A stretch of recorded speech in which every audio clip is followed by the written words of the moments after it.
4 डिसेंबरची condition, ठीक आहे. पूर्ण प्रकारे जे या तुरीला शेंगा भरून आलेल्या आहे.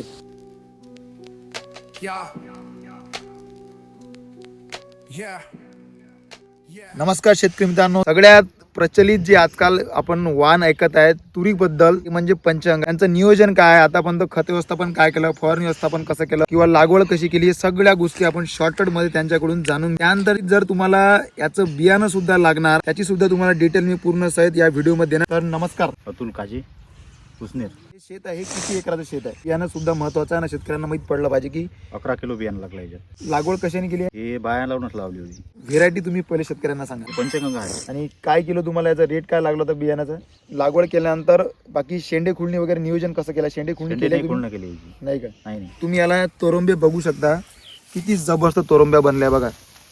म्हणजे बाकीच्या व्हेरायटीपेक्षा याची रचना जे वैशिष्ट्य आहे मित्रांनो, खूप वेगळी अशी याचं वैशिष्ट्य आहे बघा. एका डांगीला जे अशा फांद्या बनवतात बघा, हे बघा.